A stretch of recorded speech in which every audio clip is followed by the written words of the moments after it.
right, everybody. Thanks for coming for conversation and coffee. Right now, I have Larry Kuperman with me right now, and so let me get this put up here real quick. And why it's not working, I don't know. See, here we go again. We were just talking about how, as soon as we think we got it figured out, something always comes up. So, I tell everybody that I work with, thank goodness we're not making heart valves. right. Oh, there it goes. Okay. Ta-da. All right. Thank you. And I think everybody's in here right now. So, yeah, Raven, one of the people that I game with within Discord and everything else, was very, very excited to have you on tonight because he does game development. So he Oh, was cool. he was super, super excited about it. And Would you do me a favor after the show is over? That's my. absolutely, I definitely will. I know he would really appreciate that. And let's see how this worked here. Talk again real quick for me, because I'm here. I'm ready to talk anytime you want me to. ha It's kind of what I do best. is how's it sound, guys? Is it back? I turned it up, so hopefully that'll be good. I don't know. If it's not, they will let me know. Thankfully, Absolutely. they're really good about all of that. So and exit out of that, and there we go. So So, yeah, by way of introduction, I am Larry Cooperman, and you alluded to my gaming background. My title is Director of Business Development Studios. I'm also one of the regional coordinators and a co-chairperson for the International Gamers Development Association, based out of here in Las Vegas, but we cover much of the West Coast. gotcha. Which is awesome, by the way. And one thing is that it's all you guys don't have a centralized office. You guys, So it so is. my company doesn't. The term that we use is distributed. Is it okay if I talk about Yeah, an adult topic? go I for mean, it. it's after so I'm going to use a four-letter word, and I'll probably use it quite a bit this evening. But I'm here to talk about work and Okay. about working outside of the office and what that's about. Um, as you know, I'm kind of a history buff, especially American history. Um, One of the things that happened in American history, the Civil War changed a whole lot of things, including having an impact on labor. But one of the outcomes from the Civil War is that the part of the country that was more industrialized, that was more factory oriented, had a superiority in the war. They could make guns and Gatling guns and all of that good stuff. Um, until World War One, despite the what we learned from the Civil War, until World War One, most Americans worked in trades like lumber, Mm-hmm. mining, farming, and variations, on that. Working in the cotton fields, growing corn, digging in the mines of Virginia and Kentucky. Interesting thing. Ohio was an oil state.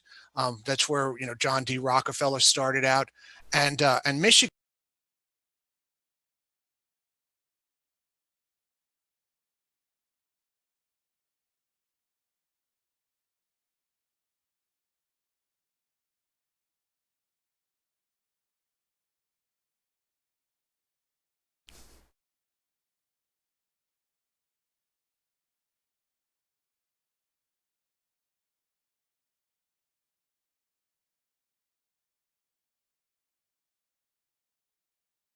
uh, Trading place, um, and that really didn't change until after World War One. After World War One, we began a gradual transition into more factory work. The thing that I don't think most people really think about was the kind of work that you did was largely dependent on where you were born. right? So Right. most people did not travel more than a day's journey from the place that they had been born, even in America. It's funny that the American highway system, the federal highway system, didn't come about until the presidency of Eisenhower. Mm. So, people worked where they were born and in the industry that was popular where they were. So if you were born in, I mentioned West Virginia, there was going to be there was the odds are that you were going to be working in the coal trade. If you were born in Iowa, you would either be working in growing corn or slaughtering, and those are the kinds of work that you did. If you lived in the Detroit area, post Henry Ford, so many of the jobs were based out of the auto industry, the Mm. fledgling auto industry, and that was the kind of work that you did. You worked on an assembly line. That was a big transformation, but it was still the same kind of work.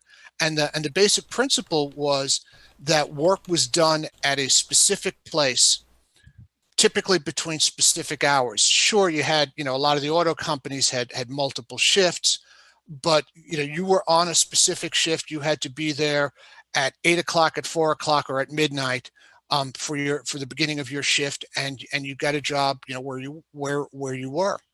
I remember in the early days, as a kid, coming out to Detroit, and particularly driving between Detroit and my other family in Ohio.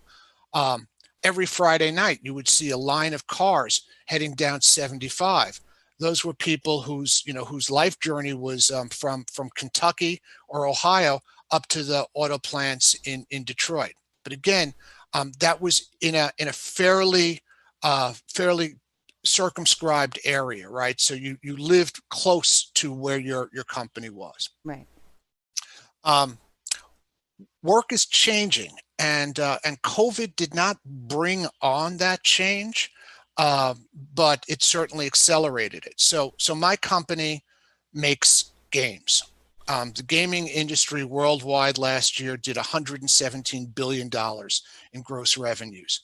I always tell that to people in other industries, and they always say, "Did you say billion?" I said, "Yep, billion with a B." Um, and yet many of the products were not physical. They were a digital good. Something that, boy, if I had to explain that to my father, I don't think he would have been able to wrap his mind around it. That I wasn't making a board game. That I wasn't, that the games that we do are made on programs and downloaded by other people for their computers. Um, our company has always been this way. This isn't a change that we did because of COVID. When we were founded in 2012, originally as a two-person, Steve and his wife Alex, fiance at the time Alex, founded the company. They founded it as an internet company. It was something that they worked from home. Um, they were joined by Daniel. Daniel is based out of the UK. Well, Steve and Alex live in the Portland, Vancouver, Washington area. Didn't make any difference. Um, their hours would align. Daniel liked to sleep in late, so and work late. Not a unique set of qualities in the industry that we're in. That really didn't matter. When I joined the company, I was still living in Michigan. Mm. So, Steve, Daniel, and I would often have meetings that went from Vancouver to Ann Arbor, Michigan to the UK. Now we're up to 40 employees, and our employees are literally all over the world. Oh, wow. Um, Probably the biggest separation that we have is between our multiplayer guy, who's based out of New Zealand, and our quality assurance manager, who's based out of Stockholm, Sweden. Hmm. Their hours align every once in a while, but it's usually different days. That international dateline Gotcha. thing. I always joke with my buddy from New Zealand that he's from my future, and I just don't understand why he won't give me any stock market tips. Um, but but that's kind of going to be a model for a lot a lot of companies. I don't think that everybody's going to convert over to what we call a distributed model. I don't know if there's a maximum size. Again, we went from 2 people up to 40 people over a period of 6 years. That's about a standard growth trajectory for us, for this industry. But I don't know if it scales to, making some of the AAA titles with 2,000 or 2,500 people. As we get more and more successful, I hope to find out one day. Right. But for us, it works great, and our productivity per person. I'm very much a numbers guy. Our productivity per person is higher than most other companies that we work with. So, couple of things that don't happen. You don't come into the office drained from your commute. Mm. Driving into the office in Detroit was something of a challenge, but I was prepared for it because before I moved out to the Ann Arbor, Detroit area, I lived in New York, New Jersey, Oh, and wow. if anyone is listening that doesn't believe in hell, they've clearly not been stuck in a traffic jam in New York City. That will certainly restore your faith in that. So you don't have that. You don't have the same kind of intra-office bickering. Nobody from Sweden has ever accused anybody from Oklahoma of stealing their lunch out of the refrigerator. Right. Um, I will tell you a true story. I worked. This was in the Detroit area. I worked in office where the person in the next office clipped their nails, Oh, wow. and the clipping was like a gunshot. I mean, it was loud. Well, when they got over 10, Oh, no.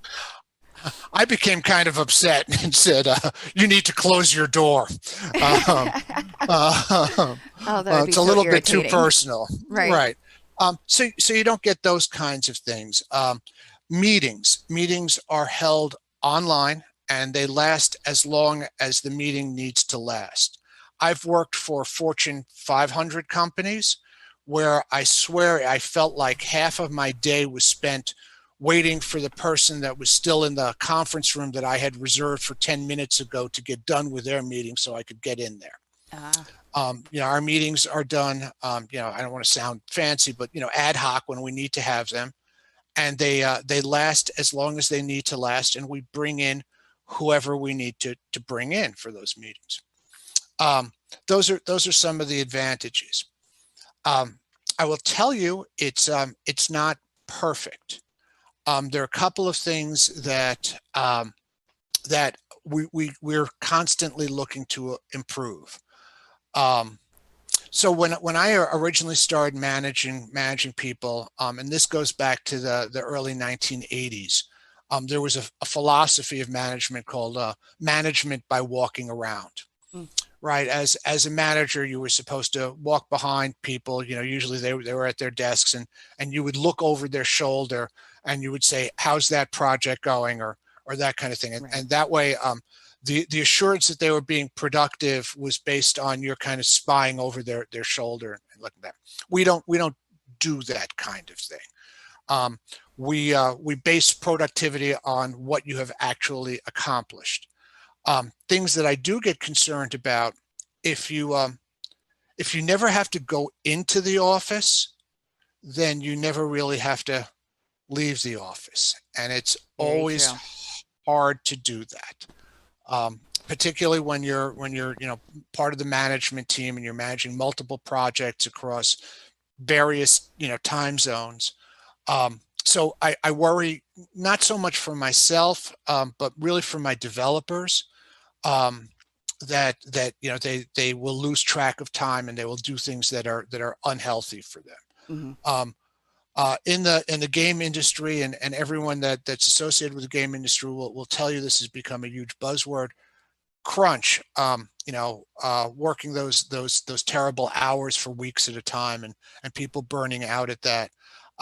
It doesn't matter whether I'm telling you you have to do it or you're doing it because you love writing the code and you enjoy doing that. Hmm.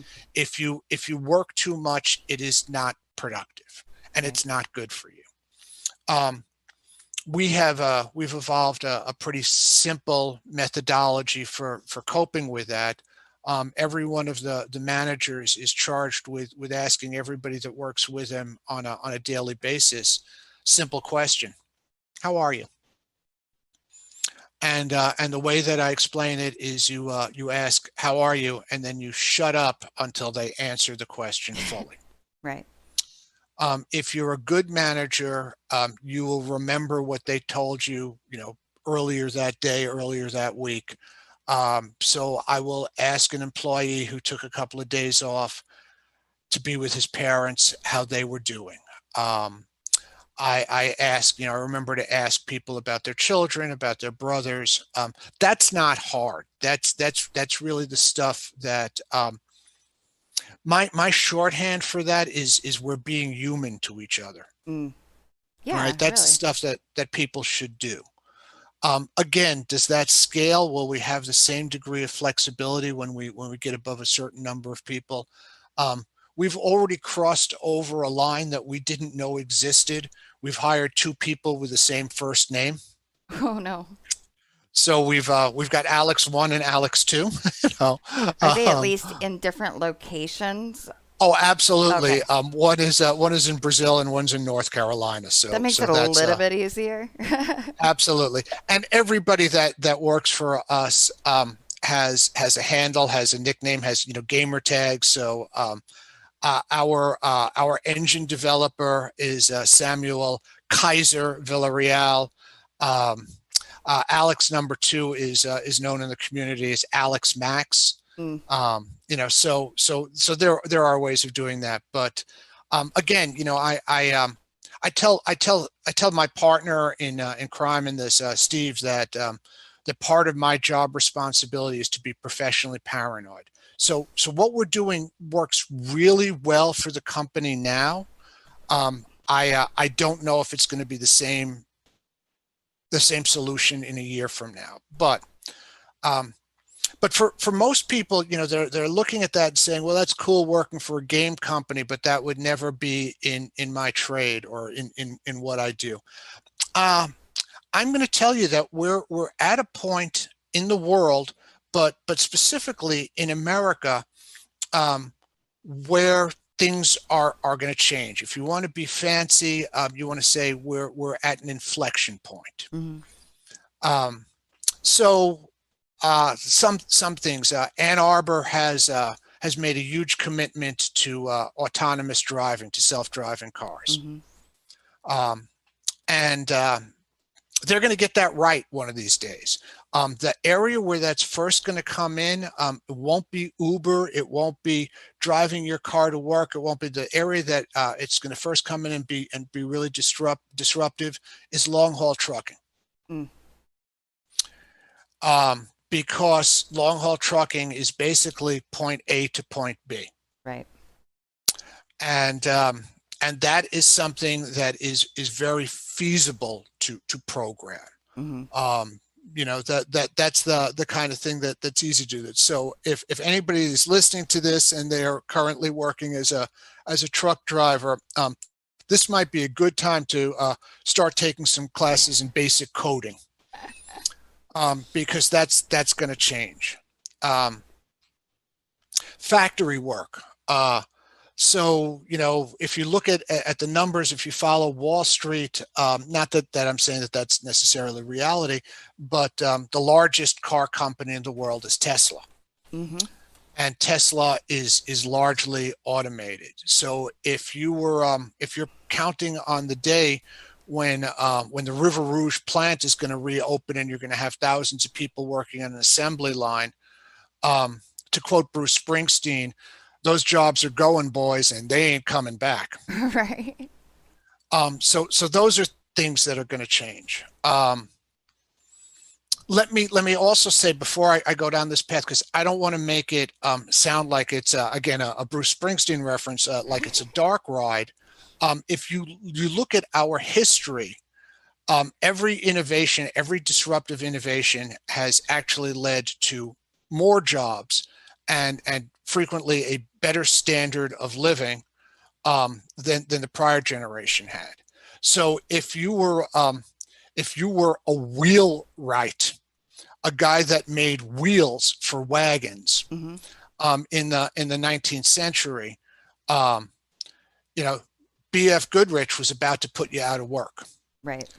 That said, the upshot of Goodrich and Rockefeller with gasoline and Henry Ford with the assembly line and the internal combustion engine was it created more jobs.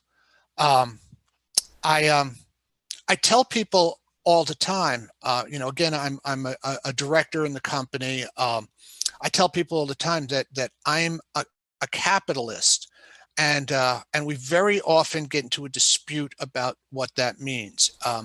The meaning of the word capitalism that I grew up with was it was somebody that creates wealth. Let me give a real simple model on this.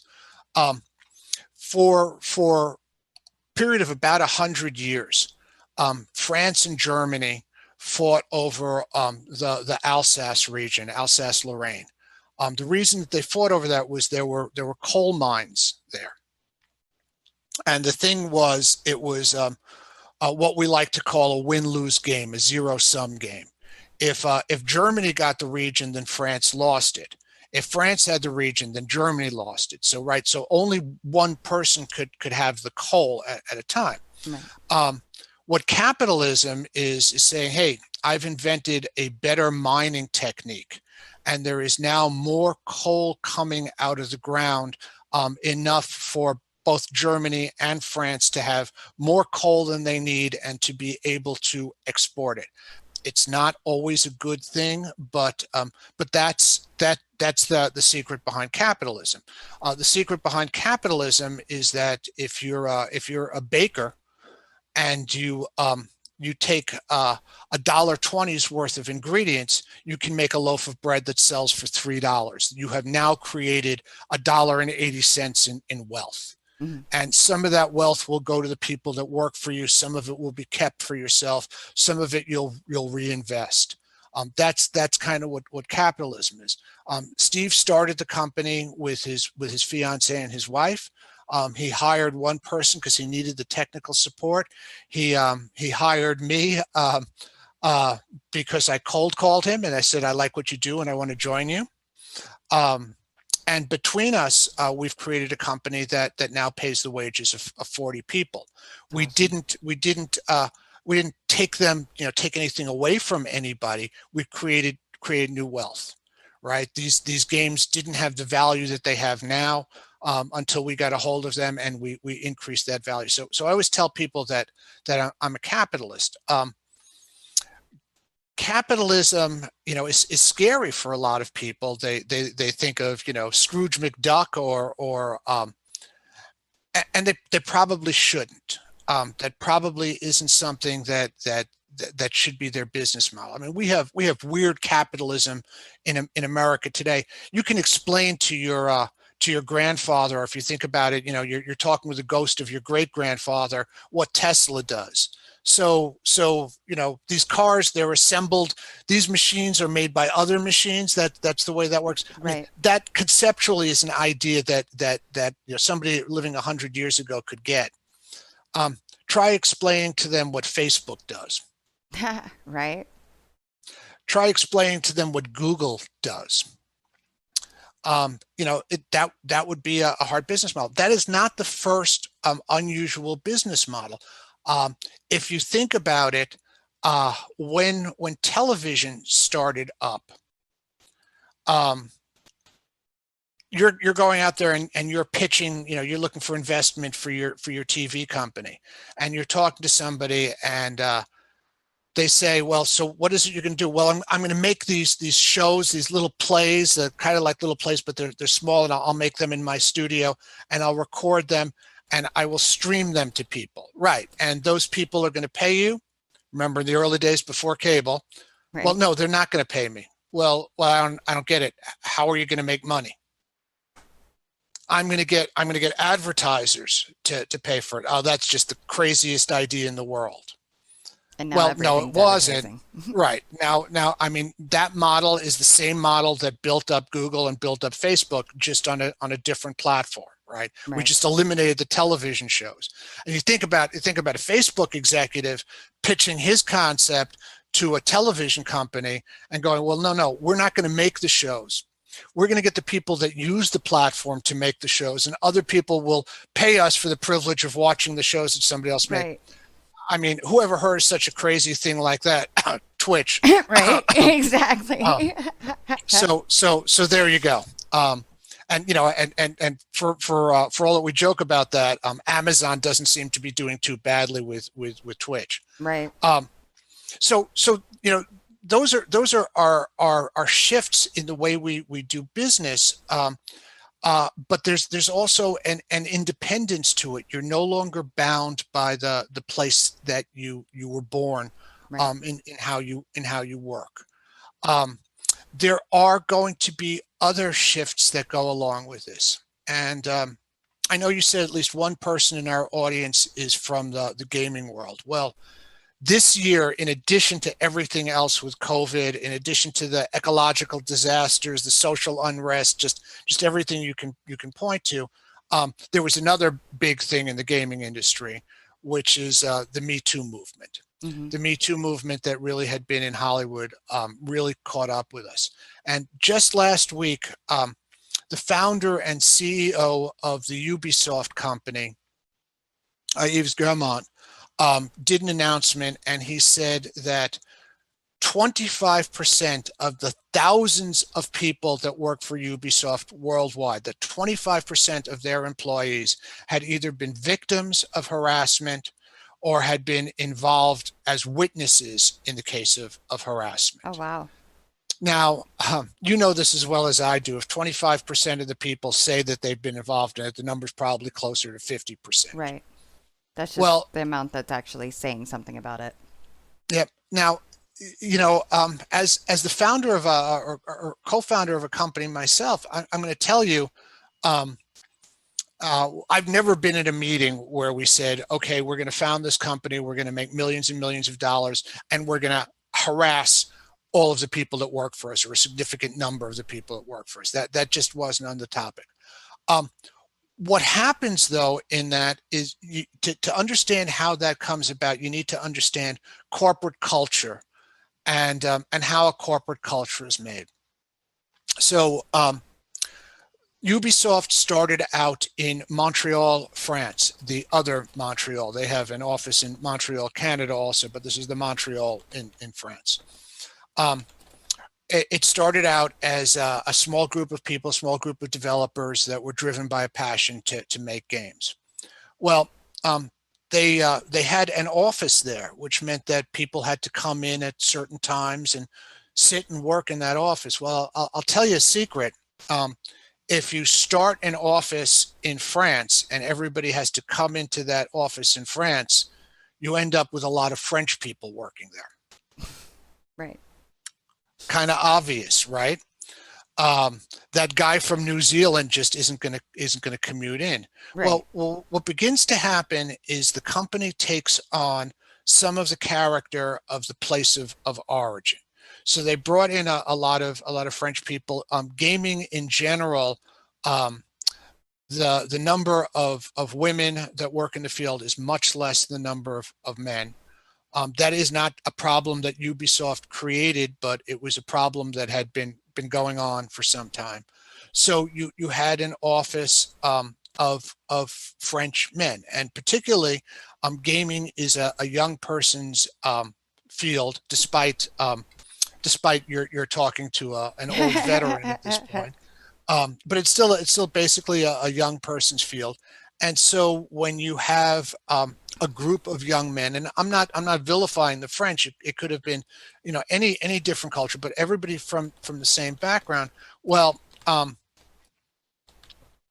young men have certain standards, especially especially young men that people in the gaming industry are not known for our extensive social skills.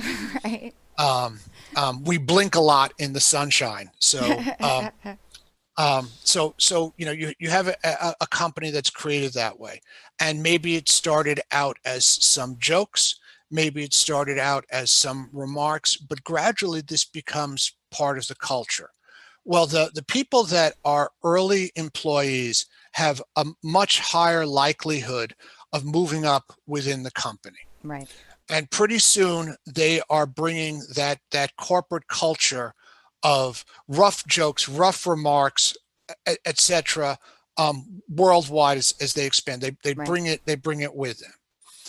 I'm going to tell you, from my experience that game companies that start out in, say, France, and I don't mean to pick on them, have a very different culture than game companies that start out in San Francisco. Right. Right. So, so that's the first phase, that you develop this misogynistic, culture, and it's not meant to be harmful. I'm not saying that, but it's something that came out of the youth and the geocentricity of the company. Everybody came from the same place. They all knew each other. Companies, very often, game companies are started out by friends. Um, and those people end up creating this corporate culture. Well, when we get to the next step, and they start making really big bucks, they start making all kinds of money because one of their games is a million. So they have an Assassin's Creed. They have, I mean, I could go through the list. Ubisoft has done some of the greatest titles. Right. Um, so now when you combine this immature culture, um, with, as I say, a flavor of that European misogynistic background, with a lot of wealth, now you've now got a powder keg, and it only takes a couple of people to start misusing that power. Yep. It is not just within the gaming industry. This is a problem within all of tech, but it gets exacerbated in the gaming industry because there's one other component that we add in that now really brings it to the point of explosion, which is alcohol.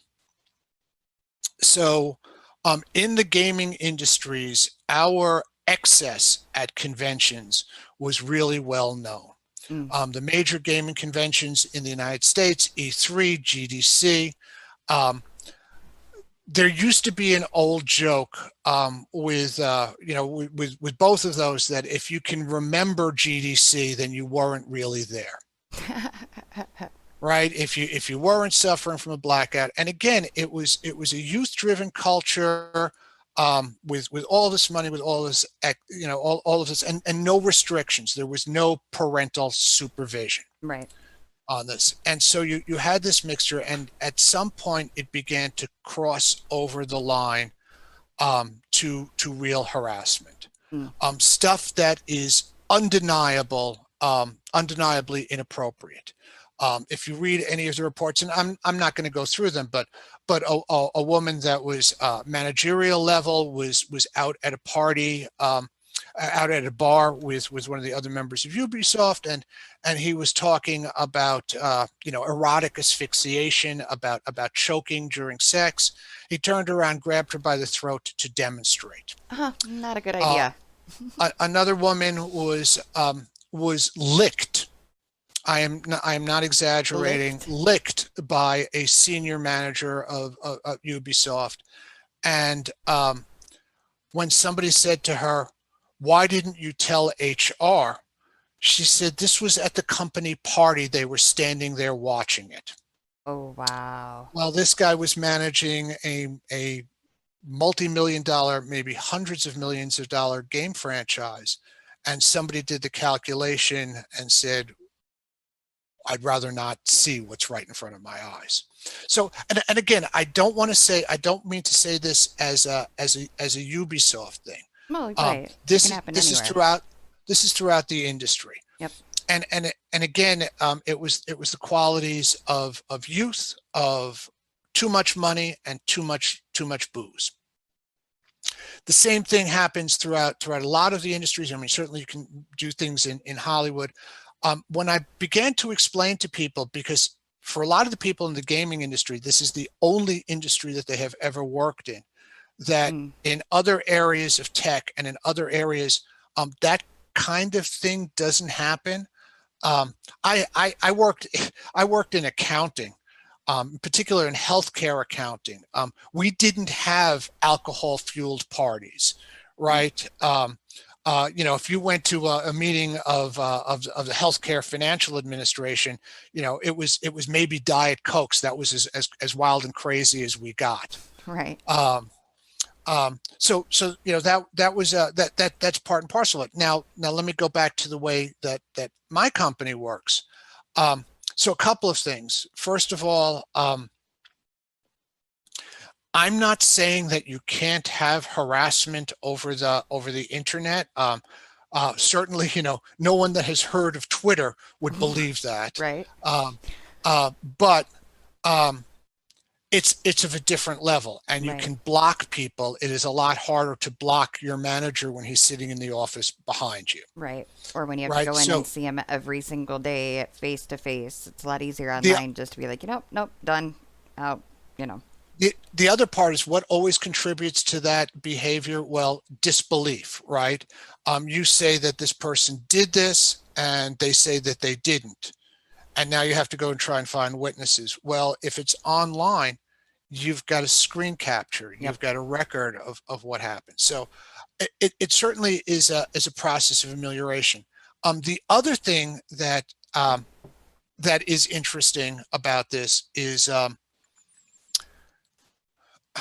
race, gender, all of those things.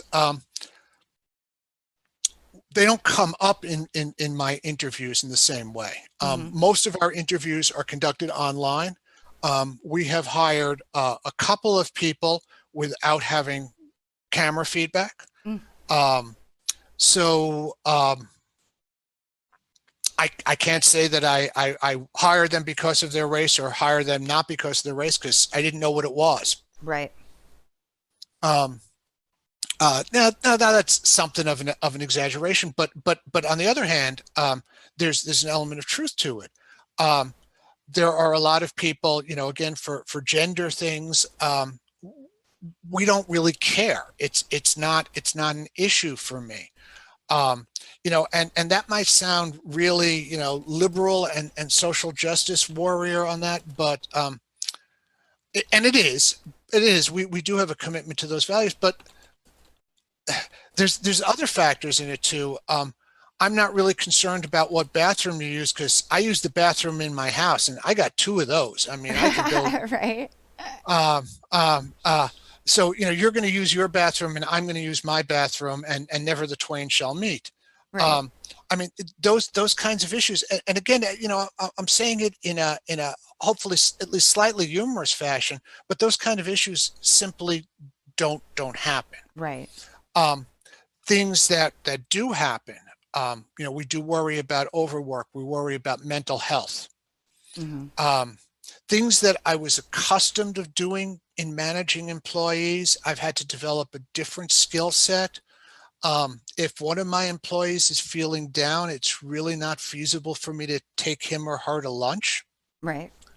That's just not an option that I had. Whereas I certainly did that, when we all worked in the same office. That Mm-hmm. was something that was a tool. Um, we don't have, for whatever it's worth, we don't have beer o'clock. Right. 5 o'clock on Fridays. We don't have that kind of thing. What we do have, to some extent, is online gaming. Mm-hmm. One of the things that is absolutely, that I'm notorious for, is I'm just absolutely awful at online games. I simply do not have the reflexes. And I'm the one that is most likely to end up, being headshot 15 times by some of my developers, but I don't get upset, and that's my expectation. That's not one of the ways that I judge my success or failure, and so we have that kind of thing. We do a lot of projects together. Mm. It's really funny when I tell people that the thing that binds us together most at work is the work. Yep. People do not have a single project. Um, people work on multiple projects, which brings them in interaction to, with multiple teams. Hmm. So our largest team is developing the System Shock game. We needed a really top-notch artist. We borrowed the art director from System Shock to work on a different project. He was working with a completely different set of people than he usually works with. Right. Um, so that actually works out very well for us. Um, we also hire from our own gaming community. Night Dive's specialization is in restoring, remastering old classic games. Um, for most of the people that work for us, what they were what they do now for their living is what they did as a hobby before they joined us. Right. So it's going to somebody and saying, hey, that work that you do from 6 p.m. to midnight, you'll now be able to do that all day long. We hire them. That means that they come in with a ready equipped skill set, but that also means that I don't worry about making sure my employees are motivated. It's easy for me. They are basically doing the kind of work that they want, and I think that, without sounding too Pollyanna, I think that what you're going to see in America in the next number of years is a radical change in both the type of work that we do and the way that we do it. I think you're going to see factory work, meaning that there is a number of employees that log on online and monitor the robots at the factory to make sure Right. that they're working and can fix problems and take corrective action from their home computers. Um, every company that I know of, certainly every company in tech, but even non-tech companies, uses some sort of communication platform, whether it's Slack or Discord, whether it's Jira. There's a whole list of that. Basecamp, all of those online tools. Well, if you're using those tools internally now, what difference does it make where the employee is at? The only Right. change is what their IP address is, Right. right? Um, Things that will also change. We have literally now, one of the great divides is that we have millions of Americans who still do not have high-speed internet access. That's going to become something that we need to make standard. But you know Hmm. what? Um, my daughter lives in North Carolina. I've traveled. I've driven between Michigan and North Carolina. Always used to stop off at the Cumberland Gap. And um, if you're in Appalachia today and and you're waiting for us to turn back to a coal-driven industry, that's probably not going to It's not happen. going to happen. There are already classes in Appalachia, and I think this is something where, God help me, I'm going to say the federal government, but I think this is where the federal government can really come in. Um, there are classes that are teaching coding to people that worked in mines before. Hmm. Um, and the only limitation is getting that internet The access. internet I there. think we're gonna. Yeah. I think internet access is going to become as ubiquitous as telephone access, Hmm. right? Um, I think that's something that's gonna happen. And if I was going to talk about how I'm going to make America great again, that would probably be the top thing on my list. Right. Um, Change is scary. Oh yeah. I don't say it's not, but whether you want it to come or not, It's going to it's come it's one way or another. um, the one constant is that things will always change, Hmm. right? And so, basically, to summarize what my thoughts are is that change is coming, and we need to prepare for it. That is something that on a state, local, on a federal, state, and local level, we need to think about. Oh, I should have mentioned this earlier. I live in Las Vegas, Hmm. actually in Henderson, but close enough for Las Vegas. I can throw rocks at it. Um, the casinos have really taken taken a beating Oh, I bet. during this pandemic. It's really really hard for them. It's really difficult. Well, the casinos were already in a transition stage because let's face it, there's more money playing Fortnite than there is playing blackjack. Tell me about it. I'm gonna go broke because of my 13-year-old on Fortnite. I'll only tell you this. I started my son off as a gamer playing Counter-Strike when he was, I want to say like 11, 12 years old. Mm-hmm.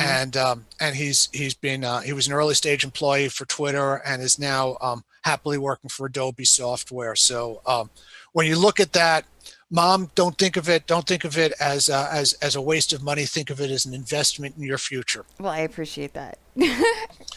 I always tell people that my whole goal in life is living long enough to become a burden to my children. Uh, um, Right. but but jobs are going to change that way. I had my first physical exam via Zoom this week, and What? Hold up. A physical yeah, doctor's exam via Zoom. yep. Alrighty. Um, uh, I've heard it my all. doctor asked me if I owned a blood pressure cuff because I've fought high blood pressure for a number of years. I do, but my doctor was satisfied when I told her that I had 110/78 the last time I donated blood, which by the way was the last time we were on a presentation Yep, together. exactly. Um, so there was that. Looked at my arms, looked at my health, and then sent me for a whole bunch of lab tests, which is exactly the same thing that she would have done Had you been if I in had there? come into Yep. the office. I can live without the doctor tapping my knee with that little hammer, Mm-hmm. and but most of what the doctor is going to learn from either interviewing you, which can be done via Zoom, or Mm-hmm. sending out for the lab tests, which you also sending that referral form over to me came via U.S. mail. It was just the same as if she had handed it to me. Right. So those are things that are going to change. Things are going to get automated. There's going to be more automation. I'll tell you, I mentioned trucking. I think the fast food industry is going to be automated also. So if you were planning on spending the rest of your life serving up Big Macs or Whoppers, that probably isn't a great career path for you.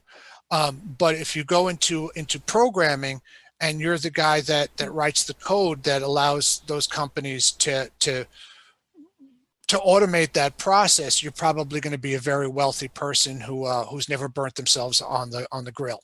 Right. You know, so again, history shows us. Like I said, the guy that used to make wagon wheels for the buggies lost his job, but there were far more jobs created at Henry Ford's factories. Right. Um, so, hey, I always like to tell people this. It's one of my favorite marketing stories. The first American street that was paved. Do you know what it was? That the road Mm. was paved? It was Woodward Avenue. Oh yeah. I should know that, but yeah. And the reason that it was paved was because when you went to the Ford plant to pick up your car off the assembly line, and yeah, that was a thing when Ford was new.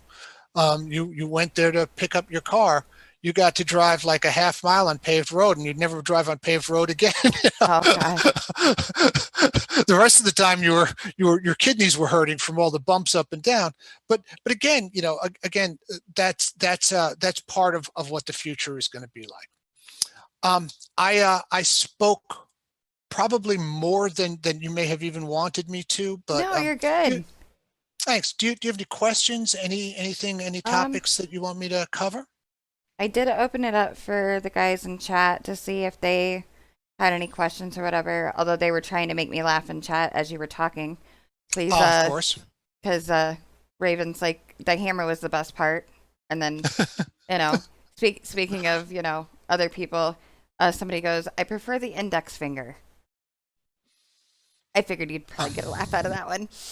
So yeah, Yep. I told him I was like, you guys are just gonna make me laugh, and they're like, well, we're trying to. I'm like, okay, I'm not even reading chat while I'm talking, but no, no, they're very interested, and it is very interesting. Like one question I am gonna ask because I ask Sure. this to everybody that I interview on Coffee and Conversation is what inspires you?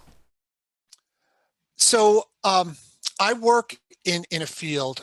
I literally work. My partner is 1 year older than my son. I work with young people, and I find one of the things is that I have a lot of faith in the younger generations, and I'm going to say that in plural. Hmm. Um, I find that they're smarter, and I don't mean just knowing more things. I actually find one of the things that I find troubling is that we stop teaching our kids, we stop forcing our kids to memorize things, Hmm. and so we wonder why they don't know facts when facts do matter. Right. But in general, I find the younger generation um, pretty much consistently with a smarter worldview, with a better understanding of what's going to work in the future. So that really inspires me. Um, the other part, and I'll be transparent about it because I wouldn't be good at my job. I came from sales. My title now is business development director, director of business development, and but I am still at heart a sales guy.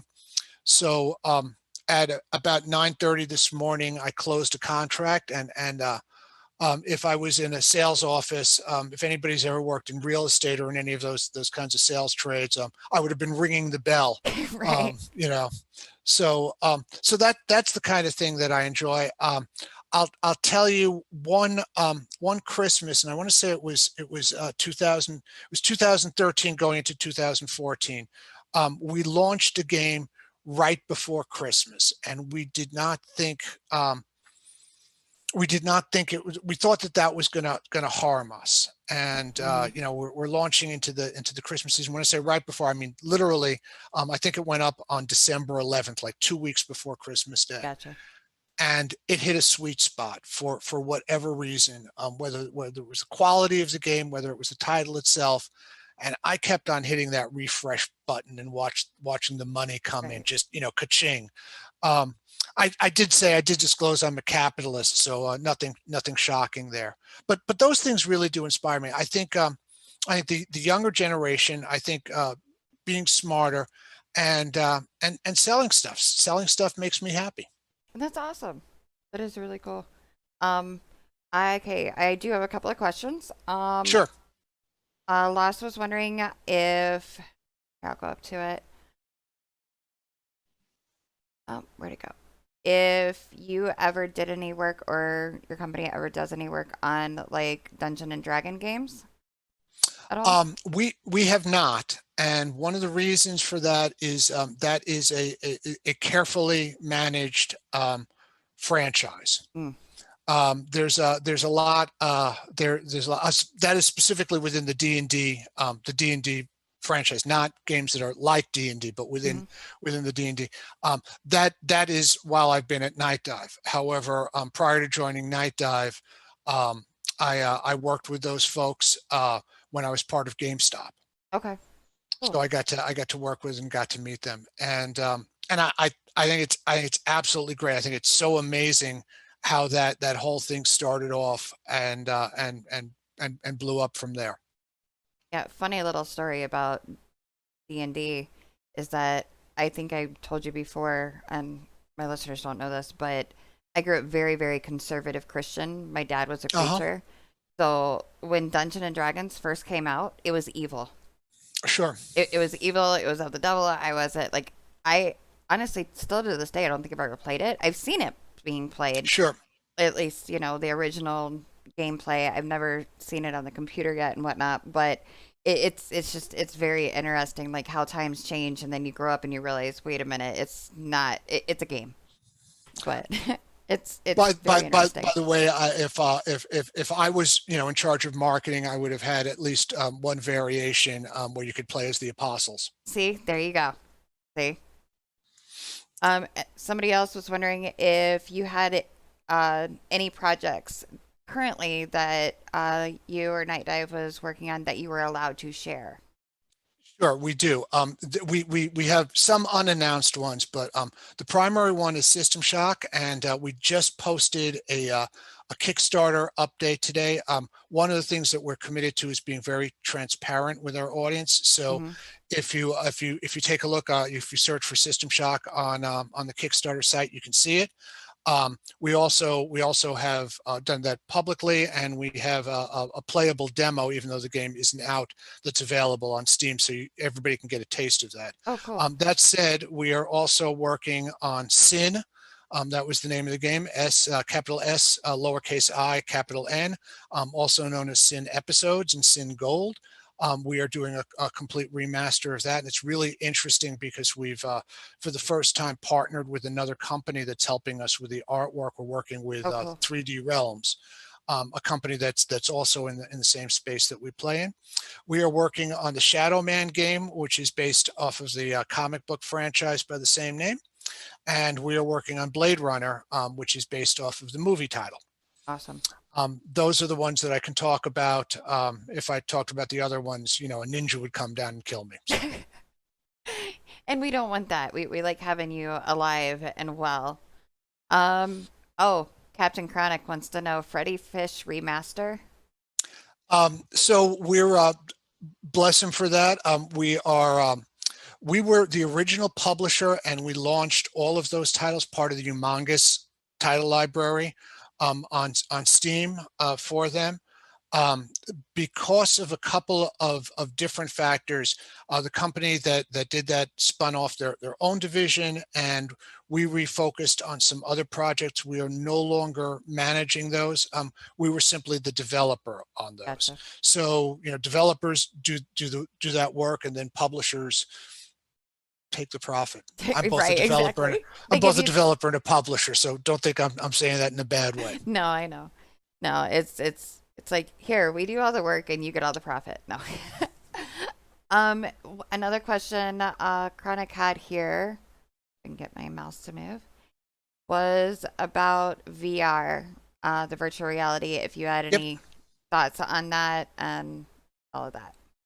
So thoughts that I have on that. So first of all, some of our titles actually are ported to VR, but by fans, not by Night Dive. Mm, We've had discussions about that. Right now, with the new generation of consoles, my biggest challenge is to make sure that we are creating titles that are going to play equally among the current generation of consoles and the next generation of consoles. So that's enough of a challenge for me right now. That said, do I see VR in our future fairly short term, and by that I mean probably 1 to 2 years away? Yes, I do. cool. My hope is that we'll see a little bit more of standardization within VR. Um, than is currently there. It's a little bit challenging. There are a variety of different standards on that. Basically, if you design a game for Oculus, you're going to be doing the same kind of design work to make it play on PlayStation VR. So that's a little bit of a challenge for us, but we're moving quickly on there, relatively quickly. The last thing to say on that is that a lot of our games use our own proprietary engine. So adding VR to it means that we have to support that within the engine as well as within the game. Gotcha.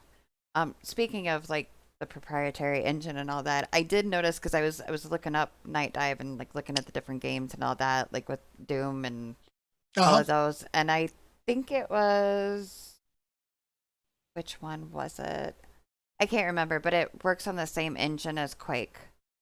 So well, so um, we have done games. So Sin, for example, work was originally done on the id Tech engine, which is the Quake engine. Um, but we did porting of that to our own engine. So it started out on one engine, but we moved it over to another engine. Mm, That said, over the next year or so, I think you're going to see some really interesting progress within our engine and extending those capabilities. Gotcha. And then let's see here. The new ray tracing tech, it just popped up for There we me. go. Yep. Um, yes, we are looking at ray tracing. The first of our games that will probably make a considerable use of ray tracing is System Shock, which is being developed in the latest version of Unreal. So ray tracing is supported in that. We are looking at adding ray tracing to the Kex engine. So that will be able to be a part of our other games. Right now, one of the challenges of ray tracing is it still is heavily dependent on hardware of how smooth it plays. Um, so you know, we're kind of waiting for the industry standard to kind of catch up on that. Look, my first computer, the first Windows computer that I had, came with a free upgrade. They doubled the amount of RAM to 2 meg. No, I didn't mean 2 gig. I meant 2 2 meg. meg. Um, again, this was 30 years ago. I have more storage space on my video card than I had on the first, I don't know, 5 hard drives that I owned. That 2 meg computer also had a 10 meg hard drive. So there you go on that. As the hardware catches up on it, that gives us more opportunity. Games have always pushed the envelope for hardware. So we look at that. There was another ray tracing. There was another VR question. Yeah. Um, so uh, So the question about, does VR have a better chance of a healthy future from past VR attempts? I think as somebody that has had uneven VR experiences, I'm not one of the people that gets nauseous from VR. What I do find is that as somebody that wears glasses, I have yet to find a set of goggles that is comfortable for an extended period of time. I Right. mean, I'm fine. I can adjust them. I play with all of that stuff, and I can wear them for 15, 20 minutes. But that's enough to get started, not enough to complete a gaming experience. Right. Um, I think that VR is going to be one of those things that will be niche until suddenly everybody has it. Mm-hmm. And I think VR has got a lot of potential. Things that I really want in VR, I think Oculus has done some really fun things. I want to be uncorded. I want to be unwired from my Mm-hmm. computer. That's a big thing to me. I want to be able to share the experience. I want to be able to have a mate or a friend over and play. Both of us put on our goggles and be in the same reality there. Those are things that I think are coming and that are going to be coming relatively fast. I will also say that things that I'm looking at, maybe gaming isn't the only way to drive that. Maybe sports is going to be the answer to that, because how cool is it to watch a basketball game through VR goggles? How Right. cool is it to feel like you're on the field with a football team? Um, I think maybe those are the ways that are going to try. I'll also say though that if you look, the line between sports and games, certainly with esports, is blurring. Right. There you go. Lost really So wants to know if you this have anything with D&D, like anything similar to I know. D&D. I really don't. Most of our games, most of our games have been predominantly. There's been an extensive amount of first person shooters. We have had some FPS RPG mashups. Certainly, System Shock would fall in that category. But I just don't have I don't have the D&D experience. Now, having said that, I have worked alongside or have friendships with some of the people, Trent Oster, who's over at Beamdog. When I met him, he was project lead for Neverwinter Nights. Mm. One of the greatest games in that type of that type of genre. Let me just also answer that question on augmented reality. Augmented reality is really interesting. I think the most interesting part about that, certainly from the Niantic company. You may not know the name Niantic, but you certainly know Pokemon Go, Hmm. is the idea of taking games outside. I think that has got some amazing potential there. You might not have known this, but before Niantic made Pokemon Go, they were a company. They had done one other unsuccessful game, but they were a company that did map stuff, Mm. geography, map kinds of things. And when they said, well, hey, this what we know from this field is something that we could extend over to playing games in the real world. I think that's got just huge potential. Mm. I got one more question here. What is your preferred game genre?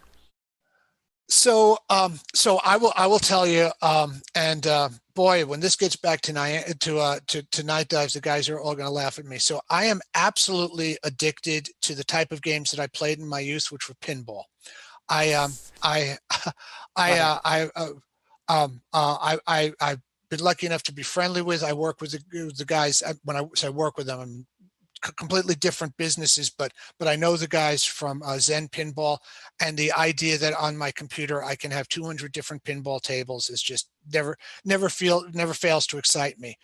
One day when I have more time and money on my hands, I want to make a regular size pinball machine, complete with with the buttons on the sides and the just the way I remember it, and have the full array of their pinball games here, so that That would be I can awesome. change the way the machines. Yep, that's everybody's got to have a dream. That's mine. I don't want to have it. I don't want to have a Tesla. I'm not big on a Mustang. I'm fine with driving my little Honda Fit, but I want to have a pinball machine. That is awesome. Funny you mentioned pinball. I don't know if you've ever seen the show Impractical Jokers or not. I know of it, but go ahead. They I actually just started watching it with my boyfriend, and it's hilarious though because Sal on there had an Impractical Jokers specially made pinball machine, and as one of the consequences, because he was on the loser board, they smashed it. And Ah, like, oh yeah. So as a pinball, somebody that likes pinball such as yourself, you can just imagine the pain he was experiencing at that time. I would have been crying watching the show. Okay, I got time for just one more question. Lost was wondering, and I don't even I this tells you how close I am about gaming some Polarium games.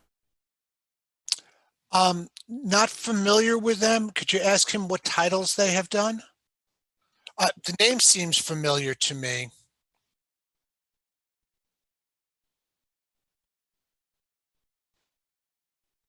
Yeah, see he'll bring it in here. But I'm gonna ask you something else, and I can't remember for the life of me at the moment. Oh, one real quick snippet. Um, Actually, those watching this can actually kind of thank you for me doing live streaming now and with gaming and whatnot, because many of the people that are here watching this right now are actually, you know, from part of the gaming community that I have found on Discord and whatnot. And I can thank my son for getting me addicted to Among Us. Yeah, Um, absolutely.